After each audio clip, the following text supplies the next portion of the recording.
डांगावास प्रकरण को लेकर के जयपुर में शहीद स्मारक पर लगातार धरना है वो दिया जा रहा है। डांगावास से लोग और उसके साथ में पूरे प्रदेश से यहाँ पर लोग आए हैं। आखिर उनकी मांगे क्या है? पिछले 11 साल बाद में जब कोर्ट ने सभी आरोपियों को बरी किया, उसके बाद में लगातार विरोध इनका जारी है। आखिर लोगों का क्या कहना है उसको जानते हैं। कोर्ट ने तो सभी को बरी कर दिया, आप लोग यहाँ पर क्यों? अब कोर्ट ने तो सबको फ्री कर दिया, लेकिन जो डांगावास हत्याकांड में जो भी दोषी हैं उन 40 के 40 आरोपियों को बरी कर दिया है। उन वापस से एक बार पुनः जांच गठित करने के लिए और उन दोषियों जो दोषी हैं हत्याकांड के उनको वापस से पकड़ने और उनको एक कड़ी से कड़ी सजा दिलवाने के लिए आज हम शहीद स्मारक पर एकत्रित हुए हैं। अब यहाँ पे कहाँ से लोग आए? केवल जयपुर डांगावास से ही लोग हैं? हंसड़ा से है साहब, हंसड़ा से। हाँ सर। तो आप क्या चाहते हैं? सरकार से क्या मांग? पीड़ितों को न्याय चाहिए, बस न्याय चाहिए पीड़ितों को, अपराधियों को सजा होनी चाहिए। हाँ, मतलब आप लोग सभी नागौर से ही आए हैं, इसके अलावा और भी कई जगहों से आप लोग आए हैं? नहीं राजस्थान से आए ना, पूरे राजस्थान से। मैं अमर सिंह धीरज, जिला अध्यक्ष अम्बेडकर वेलफेयर सोसाइटी झुंझुनू। हम आज सभी समाज बंधु डांगावास प्रकरण में जो फैसला आया है उसके विरोध में, उसका विरोध करने के लिए हम सब एकत्रित हुए हैं। हम ये चाहते हैं कि डांगावास प्रकरण में जो लचीली पैरवी हुई है वो सरकार हाई कोर्ट में उसकी ढंग से पैरवी करे और सीबीआई द्वारा जहां कोई कमी रखी है उसको निश्चित रूप से सुधार करके और डांगावास परिवार पीड़ित परिवारों को उचित मुआवजा दे करके उनको रिलीफ दे, ये मांग लेकर के हम सभी एकत्रित हुए। क्या कारण मानते हैं कि सरकार की ओर से जो पैरवी है वो काफ़ी लूज की गई थी या फिर सबूतों, क्योंकि कोर्ट ने बोला सबूतों के अभाव में उनको छोड़ा गया है? मैं निश्चित रूप से ये मानता हूँ कि उसमें सीबीआई और सरकार कहीं न कहीं दोषी है, क्योंकि हमने अकाट्य साक्ष्य सीबीआई को प्रस्तुत किए थे। हमारे जो पैरवी करने वाले जो हमारे वकील थे उनको पेश किए थे, लेकिन पटल पे वो नहीं रखे गए। इसलिए मैं ये मानता हूँ कहीं न कहीं सीबीआई और जो हमारे पैरवी करने वाले जो लोग हैं उनकी कहीं कमी रही है। हम सरकार से पुरजोर तरीके से मांग करते हैं कि उन कमियों को दूर करके नए सिरे से हाई कोर्ट में अपील करें और दोषियों को फांसी की सजा से कम हमें मंजूर नहीं है। कोर्ट का जो निर्णय आया है वो बेहद दुर्भाग्यपूर्ण है और हम इसके विरोध में हम यहाँ एकत्रित हुए हैं। डांगावास के जो पीड़ित हैं उनको न्याय दिलाने के लिए। और मैं प्रदेश के जो माननीय मुख्यमंत्री जी हैं, प्रदेश सरकार से मैं निवेदन करना चाहता हूँ कि इस कांड की सुप्रीम कोर्ट के द्वारा निष्पक्ष रूप से जांच कराई जाए और उन पर सुप्रीम कोर्ट में याचिका दायर की जाए सरकार की तरफ से और पीड़ितों को न्याय दिया जाए।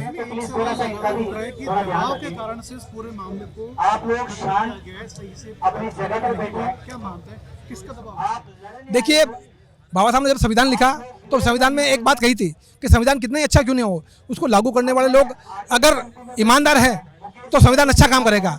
तो जो न्यायपालिका है, तो कुछ लोग हो सकता है कि जाति के दुर्भावना की वजह से न्यायपालिका में भी कहीं ना कहीं भ्रष्टाचार मौजूद है।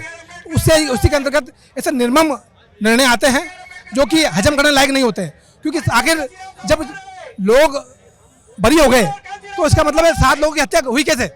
क्या प्राकृतिक आपदा तो आई नहीं थी? हजारों लोग भीड़ इकट्ठे हुई थी, मीडिया के लोग मौजूद थे, वीडियो रिकॉर्डेड है। इतने सबूत होने के बावजूद भी अगर लोग बरी हो जाते हैं तो कहीं ना कहीं न्यायपालिका में कहीं ना कहीं कमी है।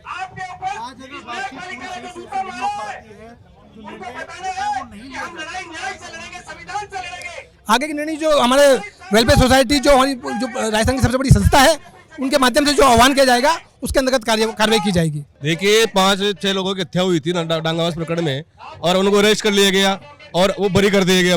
तो सवाल ये है कि वो हत्या किसने की? हमारी मांग मान है हत्या किसने की, और हत्या उन्होंने नहीं करी तो 11 साल जेलबंदी क्यों रहे? अब 11 साल बाद में बरी हुए हैं वो लोग, तो कहीं ना कहीं लोचा है। सीबीआई ने जांच की, पुलिस ने जांच करी, उसमें कहीं ना कहीं घालमेल हुआ है मामला, तब कोर्ट ने फैसला दिया है। तो हमारी मांग है कि उसकी जांच दोबारा की जाए और दोषी उनको सजा दी जाए और ये पता चले कि उनकी हत्या किसने की। धरना प्रदर्शन होगा संविधान तरीके से, और आम जनता के पास है क्या और धरना प्रदर्शन वो करना पड़ेगा, करते रहेंगे। मैं चूरू डिस्ट्रिक्ट के रतनगढ़ तहसील से आ रहा हूँ और आपके चैनल के माध्यम से सब दर्शकों को मेरा जय भीम। और हम इस डांगावास कांड में जो 6 लोगों की जो मृत्यु हुई है, जो माननीय न्यायालय द्वारा जो फैसला हुआ है, उस फैसले के अगेंस्ट में हम यहाँ जयपुर पधारे हैं कि आखिरकार इस प्रकार का फैसला आया क्यों। रतनगढ़ से सरकार से हमारी यही मांग है कि जिन 6 लोगों की हत्या हुई है और जो 6 लोगों के जो 40 लोग हत्यारे थे, 11 साल बाद में वो बरी हो गए हैं, निर्दोष बरी हुए हैं, तो फिर इन 6 लोगों की हत्याओं का जिम्मेवार कौन है? सरकार की भी जिम्मेदारी है कि इन 6 लोगों की जो हत्या है उसका हत्यारा है कौन। ये सरकार का दायित्व बनता है कि अपने आप थोड़ी मर गए। यदि इस प्रकार से हत्या हुई और ये हत्यारे निर्दोष साबित हुए तो इस न्यायालय का फिर ये देश की जनता कभी विश्वास नहीं करेगी। देश में मार काट, हत्या और अपराध बेशुमार बढ़ जाएंगे।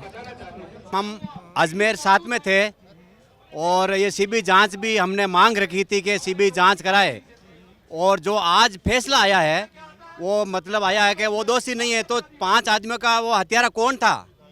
सरकार 11 साल में उन हत्यारों को क्यों नहीं पकड़ पाई? उसके लिए हम आए। हम सरकार कहीं ना कहीं चूक है या प्रशासन की चूक है किसी, या सीबीआई की चूक है, वो चूक को हम निकालने के लिए आए हैं। और आज हम चाहते हैं उनको जिस दिन हमारे को आश्वासन मिला था उसी अनुसार उनको मुआवजा दे उचित, और दोषियों को सजा दे। मेन सजा है उनको। मैं ये मानता हूँ अगर आज सरकार अगर बात नहीं सुनती है या फिर आज जब यहाँ पे इकट्ठे हुए हैं सरकार बात नहीं सुनती है तो आगे की रणनीति आप लोगों के लिए क्या रहेगी? हम आगे और रहेंगे। हम अभी कोर्ट में जाएंगे और इससे भी ज़्यादा भीड़ होगी। हाँ, और अभी तो हम राजस्थान के पूरे भारत के एकत्रित होंगे।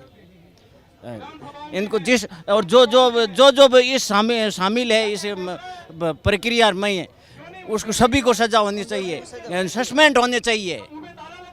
आप क्या बोलना चाहते हैं? मैं तो ये चाहता हूँ कि सर जो डांगावास प्रकरण के अंदर दलितों की हत्या हुई है उनको उचित न्याय मिले और दोषियों को सजा मिले। अगर इस कांड के अंदर दोषी नहीं है तो इनको 11 साल जेल के अंदर क्यों रखा? उस दिन भी छोड़ देना चाहिए। और हमें क्यों न्याय होता है ऐसे?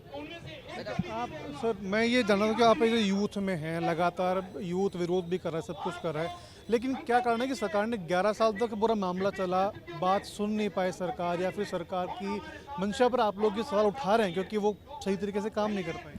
अगर सर सरकार की सही मंशा होती तो ये पहली बात तो इसके अंदर प्रशासन की लच्चर व्यवस्था रही थी, जो इसको कोर्ट ने भी अपनी कार्रवाई के अंदर कहा था कि इसके अंदर पुलिस प्रशासन की लच्चर व्यवस्था रही थी। कहीं ना कहीं जांच के अंदर, सीबीआई की जांच के अंदर भी और स्थानीय प्रशासन की जांच के अंदर भी कुछ त्रुटियां रही है, जिसकी वजह से कुछ साक्ष्य हैं वो मौके स्थल से नहीं उठाए गए, और जो बयान थे कहीं ना कहीं उसमें किसी राजनीतिक दबाव भी हो सकता है। इस वजह से ये फैसला है वो पीड़ित पक्ष के ना आकर उनके आरोपियों के पक्ष में चला गया। राजनीतिक दबाव की बात की, क्या लगता है कौन ऐसा व्यक्ति होगा या कौन होंगे जो राजनीतिक दबाव इस पर बनाने की कोशिश कर रहे हैं इस पूरे मामले में?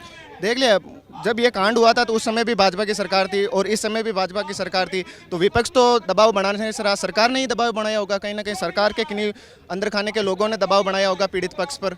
अब ऐसा व्यक्ति है जिस पर आप कहना चाहते हैं कि इस स्पेसिफिक व्यक्ति है? ऐसे तो हम किसी व्यक्ति विशेष पर आरोप नहीं लगाना चाहते हैं, लेकिन कोई ना कोई तो होगा जो समुदाय विशेष का भी हो सकता है। अगर इस पे अगर कोई काउंटर सवाल आपसे ये करे कि भी आपकी समाज में तमाम बड़े नेता मौजूद हैं, बड़े पद पे बैठे हुए हैं, वो इस पर क्यों नहीं बोल रहे? देखिए सर, ये हमारा समाज है ना, वो बिना लीडरशिप वाला समाज है।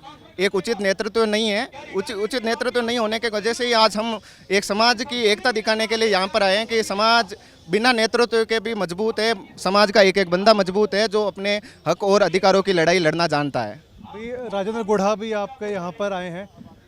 तमाम भले ठीक है विपक्ष का समर्थन ना मिल पा रहा हो या फिर सत्ता पक्ष में नेताओं को समर्थन नहीं मिल पा रहा, लेकिन राजेंद्र गुढ़ा का समर्थन आप लोगों को मिला। बिल्कुल, इनका बहुत बहुत धन्यवाद कि हमारे समर्थन में आए, और जो भी हमारे समाज समर्थन में इस न्याय की लड़ाई में हमारा सहयोग देना चाहते हैं उनका स्वागत है। आइए हमारे हक और अधिकारों की लड़ाई को मजबूत कीजिए।